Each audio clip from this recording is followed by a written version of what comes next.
And who's buried here? They look like, my parents are buried here, my uncles and my aunts are buried here. This is my father and my mother's grave. Elizabeth Delanoy. 1922, not 21, 1922 to 2003, we have two. And it says he's a Tech 4, William W. Delanoy, Tech 4, U.S. Army, World War II, October 24th, 1919 to 1997 of January. And they really were, I mean, to me, they were the best. My mother, if you sat at my mother's table and you said a curse word, she wouldn't care if you were the next door neighbor's kid. You'd find yourself on the floor. She smacked you right in the face. And if you said you jump up and say you're gonna go tell your parents, my father would come out of the other room where he's doing his artwork and he'd say, do me a favor. I want you to take that back to your parents and tell your parents to please come over here because they need a smack for raising you wrong. I love my dad something terrible. And many a times he knocked me on the floor when I was wrong. Only when I was wrong.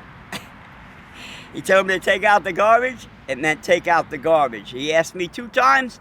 After that, no more. The 3rd time, he gave me a kick in the butt. He said, now you take out the garbage, won't you? Yes, Dad, I'm taking out the garbage now. And I loved him for it. So I don't know what happened to the generation that came that curses their parents and swears in their parents' face and wishes their brothers and sisters were dead. I don't know what happened to that generation. I don't know how the generation got that far. I deal with it with my cousins now. I deal with my own grandchildren. I listen to the way they talk about each other, and it's almost like everybody hates everybody because somebody forgot who God was. So now they hate.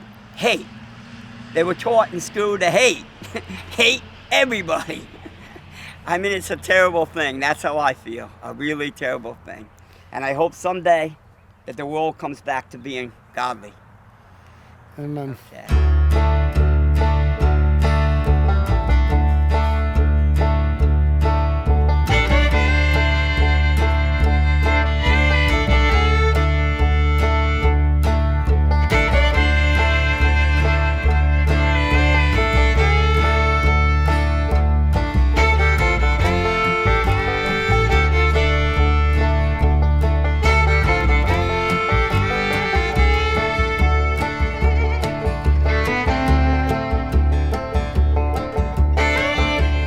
That's the road that led to my house, and now the Robinsons live here. Robbins? I don't know who they are, but we're going to find out. They're not going to get upset. No, what are they going to do? Tell you to turn around and go out. They want to know why we're driving down their property. And I'll tell them, this was my house for a long time. This is where we lived, me and my dad and my family. That's where my chicken coop used to be. That's where my chicken coop used to be. There's people here, so we are going to see some people. Yeah, we better turn around. No, it's okay. We can say hello. I would like to say hello. I want to see. Hello. We're leaving, but I used to live here. This used to be my house a long time ago. What? No, my name is Delanoy. Bill Delanoy. It changed a whole lot. It split. It split the corner of the land. Right there, I used to catch great big monster trout right where that tree is. Wow. This is beautiful. I used to swim over there. I had a rope swing in that tree over there, but now it's gone, I guess. Yeah. Well, that's where we used to get our drinking water. Our drinking water come out of the Beaver Enterprise. For the house is a little spring that comes out through here. And during a certain time of the year, the brook trout, the native brook trout, would run up that stream, and we would block it off. We were poor. We'd block it off with a fence, and my brother would hold the fence up, and my dad would stand up there and catch the trout one after another, because they get hungry after a few days once you block them off. And we used to stock the freezer and live on them. So that island, I spent most of my life in these woods. This is where I spent most of my growing up life. Going through these woods, talking to the ducks and the animals. I talked to all the animals. So if you ever heard a wood duck, it goes.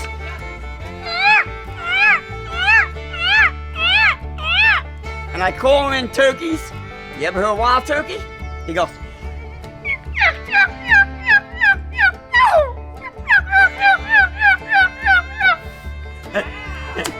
Yeah, I talk to the animals. I did it most of my life.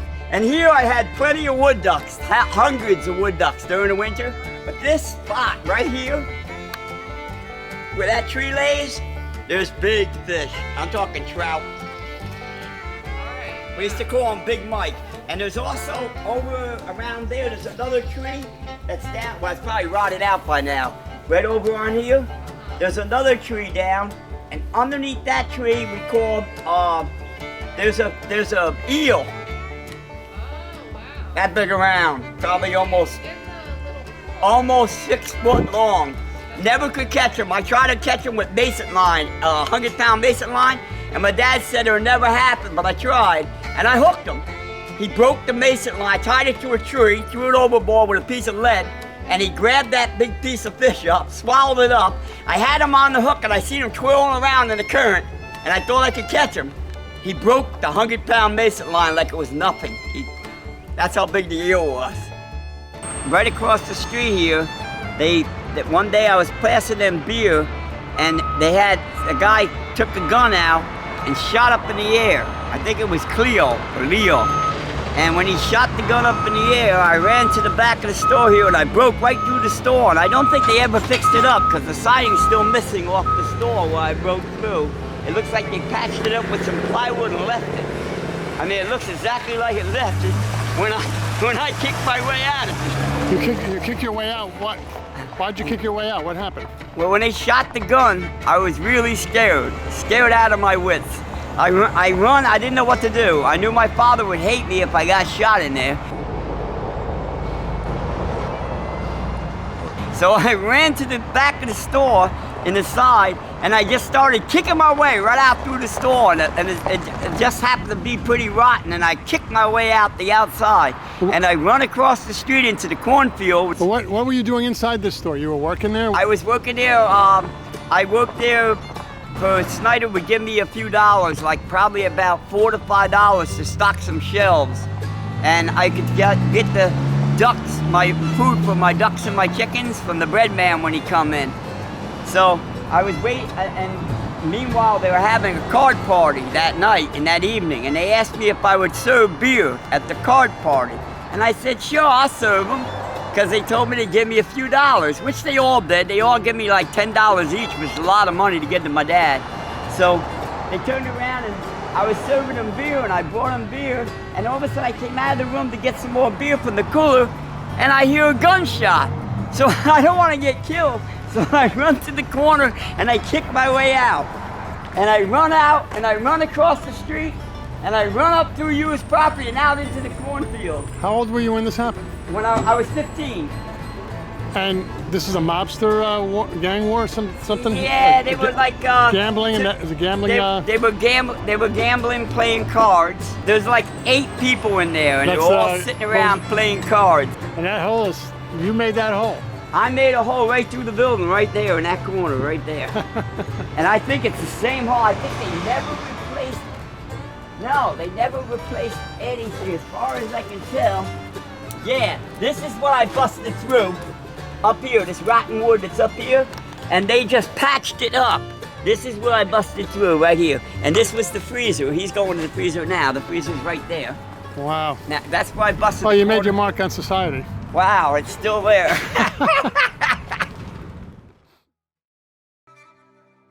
We had nothing. We had rats running through our houses. We had no electricity. Had no water. I used to go to the neighbor's house to get things of water, and most neighbors wouldn't even give me the jugs of water to drink. They would throw me out of the property and tell me to call the police. He said only good neighbors would give you water and wouldn't even ask why. They would give you anything, wouldn't ask why.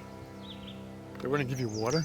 Wouldn't even give you water. Why? Lived in the development, knew me, brought berries off me, knew me since I was little, knew me all the while I lived there, and wouldn't even give me water to drink when they knew that we had no pump. I told them the pump was gone. It froze up. No electric, no nothing. Rats running through our house. And they wouldn't even give us water. They would yell at us and tell me, take your jugs and go somewhere else. Get off my property. But yet, when they needed something, they would come and tell me, could you cut down this tree? Could you mow this lawn? Could you do this for me? Could you do that for me? Could you build my flower garden like you built somebody else's flower garden? Me and my dad would do it. Hang storm doors up in the middle of the wintertime for a joke. They would hire us to do it in the middle of the wintertime so they can watch us freeze to the door. I mean, this is people. I don't know why. So now, why did he write this thing about communism? He was very, very, very hated communism and anything to do with it. And the world was changing. This is when when he seen the world actually coming together. You had people, Vietnam War was just becoming over. It wasn't over yet. They were just starting to break loose where they were stopping. They realized they lost because there was never a war. It was a police action, and the people that were left here to guide the kids were the communist emphasizers. And they were teaching all your kids that you come from an ape, you come from other planets, you come out of the sea. They were teaching everything but God. But if you spoke about God, they would kill you. I mean, they would tell you, not in my classroom. I actually got kicked out of a class, and the teacher got expelled. He told me I came from an ape. I said, you teach me your religion, then I'll teach you mine. I brought a Bible in, and they told me, you can't have that Bible in my class. Get out with the Bible. Don't bring that Bible around me. That's a religion. I said, no, it's no more of a religion than what you're trying to teach us, that we come from apes, and I don't want to hear it. And after a while, we had arguments. And then I come back to school the next day, and I decided, I had to figure out what I was going to decide. I talked to my dad about it. My dad said, don't give in, Billy. Do exactly what you're doing. Don't give in. Don't ever give in. He said, otherwise you'll be turning your back on God. He said, don't give in. Do what you have to do. I said, Dad, but I might get kicked out of school. He said, do what you have to do. I said, okay. He said he'll back me up. So I went to school the next day. I decided to tell him that I agree with Mr. Edwards. His name was Mr. Edwards. I said, Mr. Edwards, I totally agree with you. He said, oh, about time. He said, you finally got some brains. I said, yes. I decided that my family and all the people that with me that believe like I do came from Adam and Eve. But you, your family, I have to believe with you now that your family come from a bunch of apes. Matter of fact, you look like an ape. After that, he flew across the room. Kids were all laughing.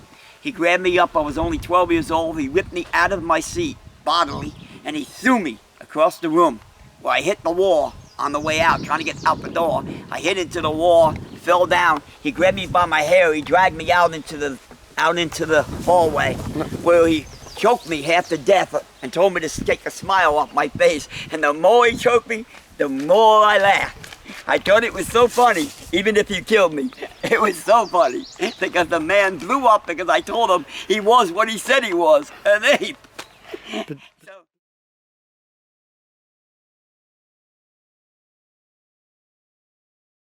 He was an altar boy at the Episcopalian Church.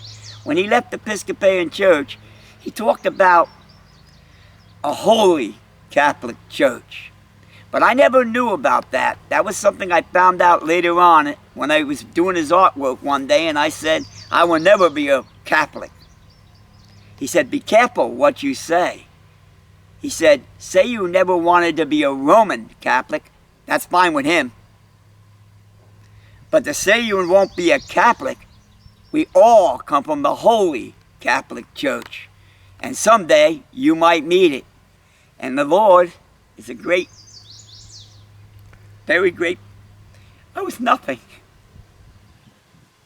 And he put me here. He put me in the Holy Catholic Church, whether it be Greek, whether it be whatever. He gave me the Holy Catholic Church that my dad talked about because I wanted it. And I looked for it. I didn't know what he meant. When I first met this place, where I live now, I thought there were a bunch of hippies that were going to light up some drugs. So tell us about the first time you had any exposure to an Orthodox priest, monk, person. First, my the guy I was working for that day, his name was Monty Nishawat, and he got a telephone call from, he said from a he thinks a priest up in Berrysville, and he said, "You know where that is?" And I said, "Yeah, it's Hippieville." He said, "Well, you know, I'm not going to pay you because we already worked really hard. We were doing a place in Red Hook." He said, "I can't afford to pay you, but you're my friend. Will you at least show me where it is and go with me? We'll take a ride up." He said, "It may be a good job, something to do with the church." So I said, "Okay, sure." So I said, "Okay." And then I said, "But remember, it's Hippieville." So we pulled in the driveway, drive up to a field, and park up there on top. And we got out in the field with Monty's truck, and I stood out there and I heard a turkey. So I made a turkey call, and then I made a goose call. And the geese were on the pond, they flew up towards me, and then the turkeys answered back. And then I seen 3 people coming up. There was Brother Daniel, there was Father Philip, but I didn't call them Father. But these were the 3 people, and Father Maximus. And they were coming up through the field, and I said, "Monty," I said, "See, I told you. Didn't I tell you they're hippie priests? Look at them. Look at them, they got long black hair, they got long hair, they got long black skirts on." I said, "They're gonna light up a joint. When they light up a joint, I gotta tell them that I quit. I don't smoke no more. And I don't care what you do, Monty, but I don't smoke no more. So if they light up a joint, I don't want to insult them, but I'm not going to indulge." Monty laughed. He didn't know, he knew. I didn't know. He knew as soon as he seen the black, he knew they were monks. I did not know anything about any monks. I knew the Roman Catholics. So you thought they were hippie priests? Yeah, I thought they were hippie priests up in Woodstock. So you're not a hippie priest? I'm not a hippie priest. Do you remember meeting Basil for the first time? I do remember meeting Basil for the first time. What was that like? Well, we were looking for a company that would do the foundations for the church. And I had no idea what company to call, so I just randomly opened up the phone book and I randomly chose a company out from there, which happened to be 4G Walls or something like that. And I called them up and I said, we're building an Orthodox church, and do you think you could do the foundations? And they said, sure. So they said they were going to come on a certain day, but we didn't really arrange the times very clearly. And so it was a day that we happened to be doing a Divine Liturgy in the morning. So we had just finished Matins, we were just about to start the Divine Liturgy. I was completely vested when we hear a knock on the door. And I believe it was Brother Daniel who went out to see who it was, and he said, "Father Maximus, there's somebody here for the foundations." And so just as I'm about to say, "Blessed is the kingdom," I put the gospel down and I come out to the front door. And there I see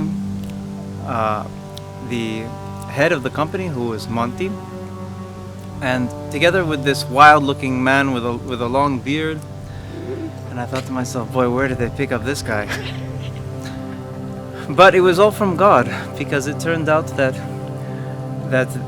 Monty recognized me as an Orthodox priest. He looked at me fully vested. He said, "Are you an Orthodox priest?" And I said, "Yes, I am." And so he said, "Well, I'm here to talk about the foundations for the church you want to build." And I said, "Well, I was about to start the liturgy, but let's go take a look at the foundation area, the area where we want to build." And so I put the monks to say the 3rd and the 6th hour, so that I would have a little bit of time to go talk with them. I went out, still fully vested, believe me. We went up to the hill, and I explained to them the project that we had, and I said, "Can you give us an estimate on how much this is going to cost?" And he said, "Sure, I can do that." And so he said, "It was very nice to meet you." We went back down to the church. I started the liturgy. The next day, Monty calls me and he said, "Well, normally for a job like this, I'd charge about $9,000, but seeing as this is an Orthodox church, we'll just do the job for free." And I said, "Well, thank you very much." And that was the beginning of a beautiful friendship with Monty, and a very close friendship with Wild Bill, who then was baptized and became Basil. Because of this guy, So believe me. God arranged all things according to His infinite providence. Monty actually done the sign of the cross and kissed this guy's hand, and I was This like, guy? "This guy, yeah, this Well, guy's that's what you hand." thought of And him I at said, the time. I ain't looking in this guy's eyes. He's no, they're not only hippies, but he just knocked my boss right on the ground. Okay. So after I did the foundation, and there was another job that they needed to help with, which is the roof on the barn. And I suggested Basil, because Basil used to do all the roofs for me. He's a good man. I brought him into the monastery. As soon as he sees the Orthodox priest, he looks and he says, "Oh no, I'm not going to be able to stay here," because I explained to him that he needed to stay on the property and do the roof slowly. So I begged him and I talked him into it. We showed him where he needs to stay, and he agreed. Why didn't he want to stay here? Because his religion, he's a Baptist, and he's very strictly connected to it somehow. He doesn't believe in icons. He saw the icons, and he just didn't want to stay. So finally he stayed, and he started doing the roof. And I mentioned to him a very important thing: that roof is so big, do not take the total whole roof apart. Take section by section and fix it. And we're going to put a material decking on the top of that roof instead of the shingles. And he needed to fix the plywood and do a lot of modification to it.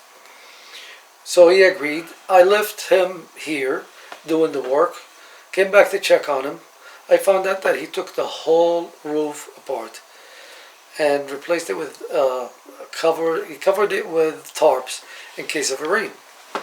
So I told him that it's going to be a lot of winds coming up, and we have a storm that's coming, and this is, I believe, in 2011. That's the time. Sandy? It could be Sandy. It could be one of those hurricanes that we got. It was almost 80-mile winds that we had. Here comes the refrigerator. Oh my God, this is not good. This is not good. And the bale of hay is stuck over there.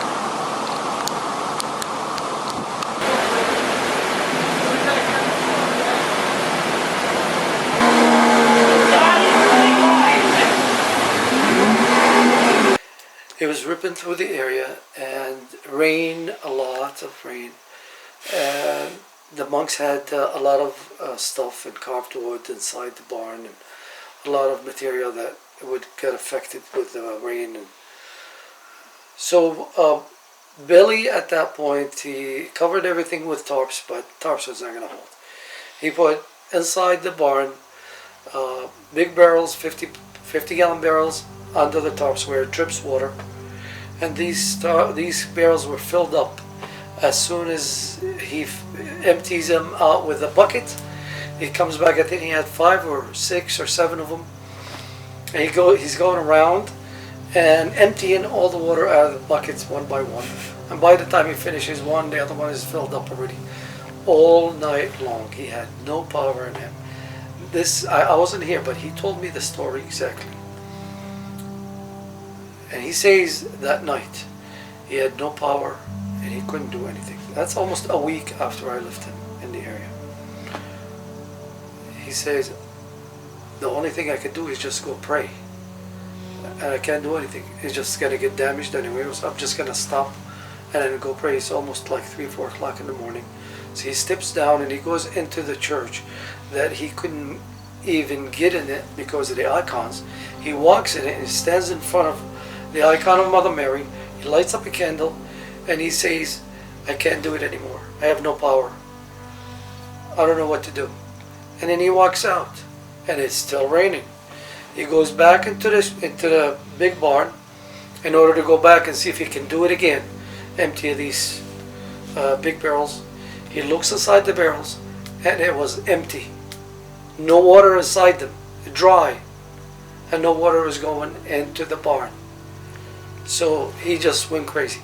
He said, that little prayer in front of Mother Mary did this. I believe in all the icons, and I'm going to start studying saints from this day. I came back in that week because he didn't want to stay. He says, I might stay 1 week or 2. But when I came back and see him, he says, Monty, I might stay here another month to finish all their work. He changes his mind. I said, okay, no problem. Stay here as long as you want. Another month I came back. He says, I can stay here a little longer. Well, Basil is still here. It's 2021 right now. And he doesn't want to leave. We're trying to kick him out. He doesn't want to leave. Do I trust will I trust my soul with anybody, including anybody in any religion? Only one person do I trust my soul, and that's me and the Lord, God the Father, the Son, and the Holy Spirit. Mother Mary, I'm glad I met you. Oh, believe me, I didn't know how blessed she was. I knew she was blessed. But now I know how blessed. I learned how blessed. How stupid of me not to know. I mean, she was the mother of God. How could she not be? But in the religions that I went to, they never really talked about the saints, but we sang the songs.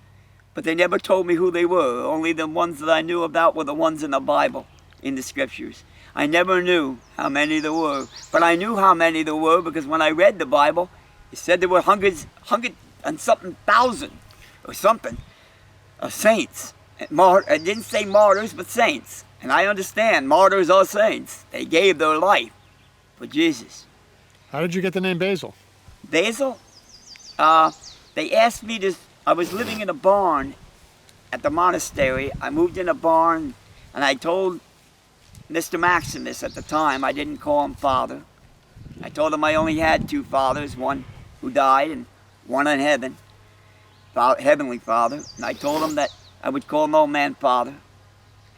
And I was wrong, but I didn't know it at the time.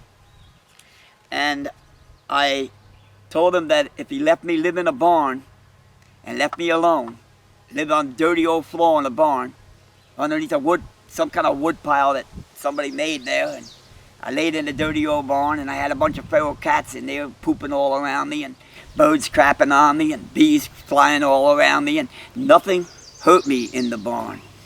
So they asked me to study saints. After almost a year living in the barn, almost 2 years living in the barn, all winter long with no heat, no nothing, and studying saints. And the bishop asked me, when do you want to get baptized? Are you ready? I said, I told you I was ready. I told him earlier during that winter. He said he had to wait till spring. I told him, you ain't got to wait till spring. Cut a hole in the ice. If I die, I die. Put me under, please. He picked a name. He said, I'm going to call you Basil. And I said, I'm not. Don't call me Basil the Great. He said, no, I'm going to call you the least Basil there ever was. And I said, what do you mean by that? He said, he was a great saint, but a little saint.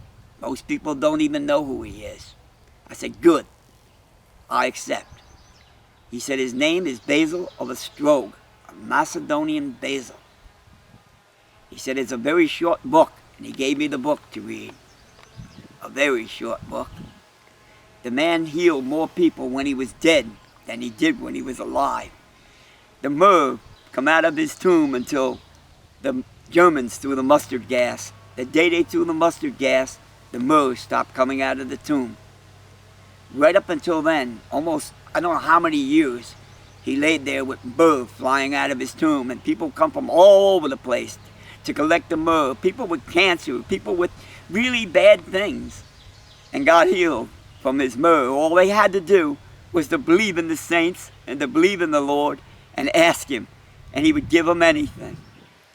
So I believe that saint was really powerful. And now today, if you ask me, I'm not worthy to carry his name at all. Never will be.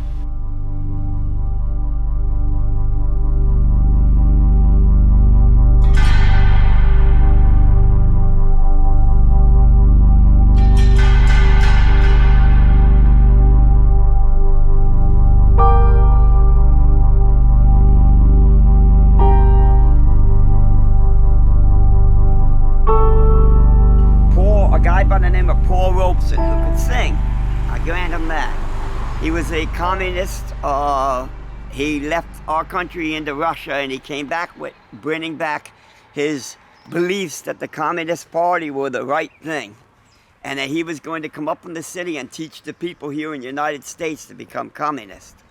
And the veterans decided that it wasn't going to happen.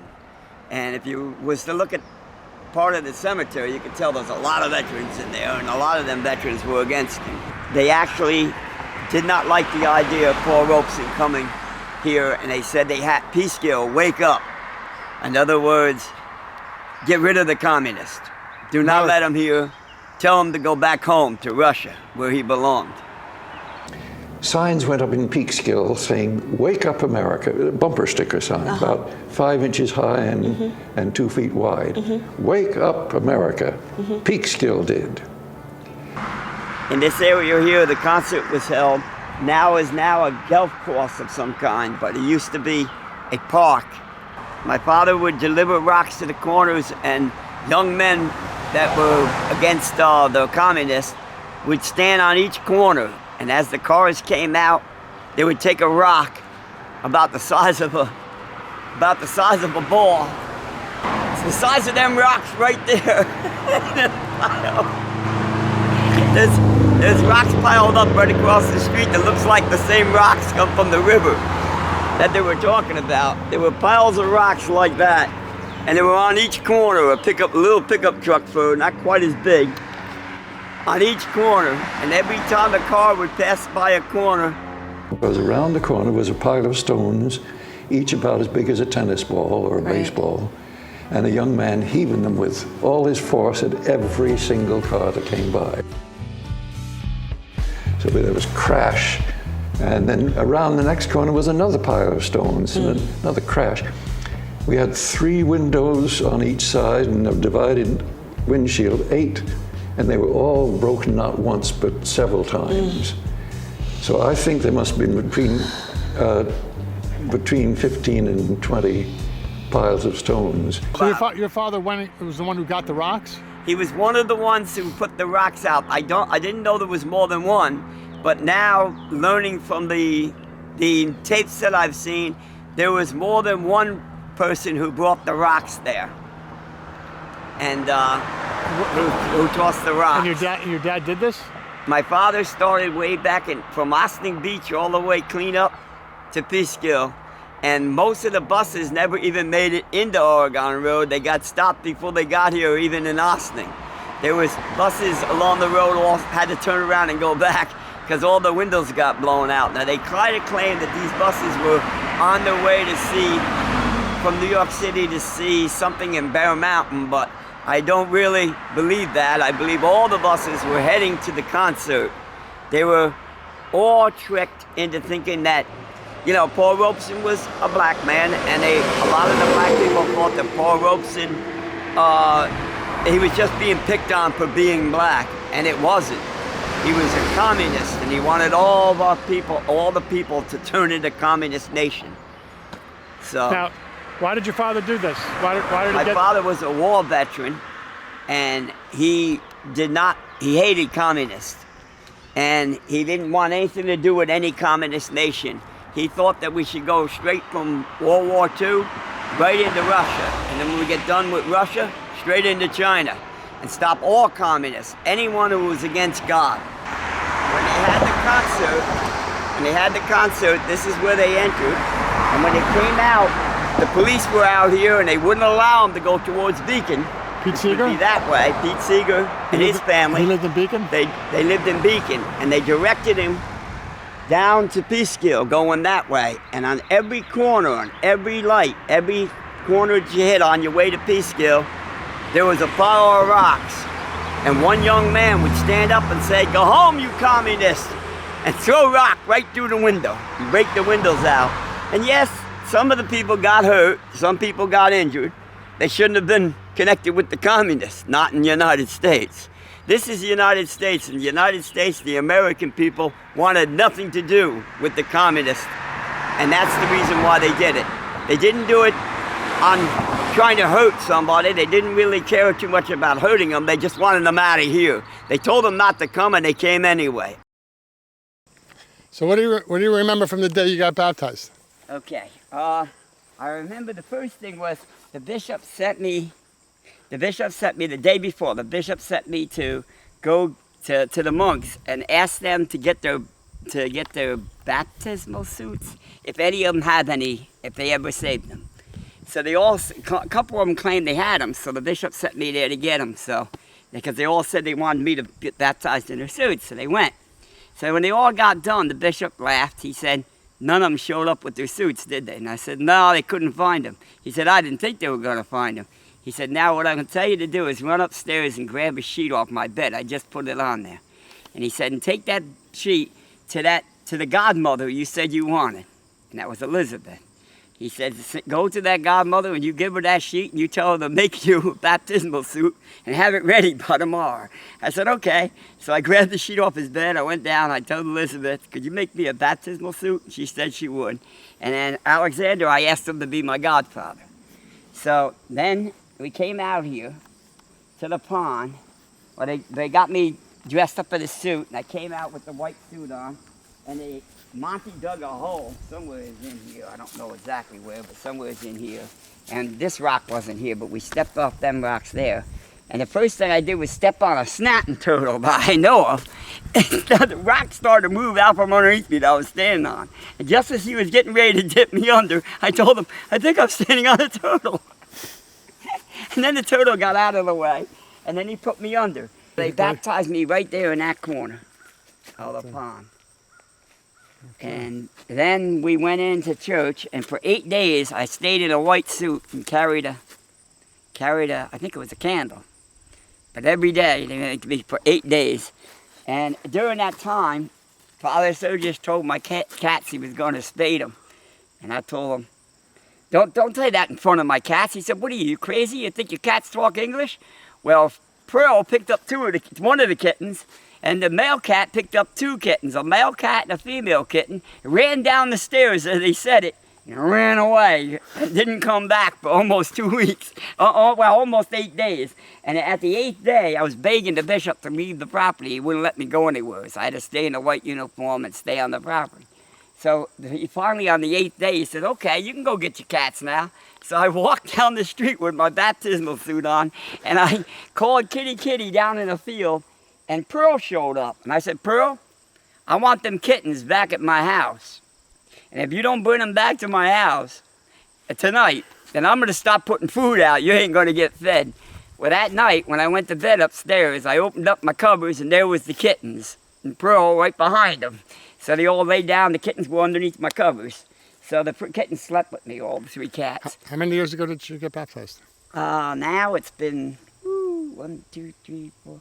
I think 5 years ago. 6 years ago. Okay. It's been some time now. Has your life changed? Oh, it's changed quite a bit. I learned a lot more about Mother Mary. I've always believed in Jesus. I always believed in God the Father, Son, and the Holy Spirit, so that was easy. But I never knew nothing about, I sang the songs about saints, but I never knew anything about, only the saints that I knew were the saints I said in my prayer at night, like Matthew, Mark, Luke, and John, bless this bed I lie upon, stuff like that. I never knew about any other saints until I started studying them. And then, has your life been more blessed, do you think? Since I think so. I mean, let's put it this way. I love animals, always did, all my life. But the animals got a lot closer when I started studying St. Seraphim. They got so close it wasn't funny. It was almost like I could talk to the animals quite a bit. Hello. Hello, pretty bird. You looking for a piece of gold? Yeah. Come on, make that noise. Go ahead. Because I think studying him, through him, he was helping my life to become what I like it to be. I like to be close to nature. Well, he made it so close to nature that actually the monks would tell you that the snakes swam across the pond and came to me because I called it to me, but I didn't call those snakes. No. But the snake did come across the pond to me, and it did dance in front of me, and I did catch the catfish out of the water in front of them. It did a lot of crazy things, and they said I did it, but I told them I had nothing to do with it. Matter of fact, I was crying when it happened. Tears were hitting the water. I was saying to myself, I was talking to the saint, and I was saying, why are you doing this for me? Just to prove I'm not a liar? Do you remember the moment when you were baptized, going under the water? Yes, I remember him putting me under the water. I felt like I was as light as a doggone feather, like I could fly. I mean, I had a lot of sins. I'm not no angel, far from it. Did a lot of bad things in my life, to myself, not to other people. I love people. I never hurt people outside of my mouth. I've got a bad bad way with my mouth. I know that. But I never hurt people. I always helped out people. So, but to myself, I did a lot of bad things. I did drugs. I did all kinds of things. So when he put me in the pond, he told me before he put me in the pond that if I got baptized, that all them sins wouldn't go to heaven with me. So at that point, that's the reason why I wanted to die. And I really thought something was happening because I felt so light. When I got out of that pond, I felt like I could float in air. But I really couldn't, but I wished I could. I mean, I wished I just kept on floating. Because if I kept on floating, then it would have been better for the world. Because I could go back, and I hope not, but I could. Any one of us could fall back. But no, I made a promise that I do the best I can to never fall back into that situation ever again.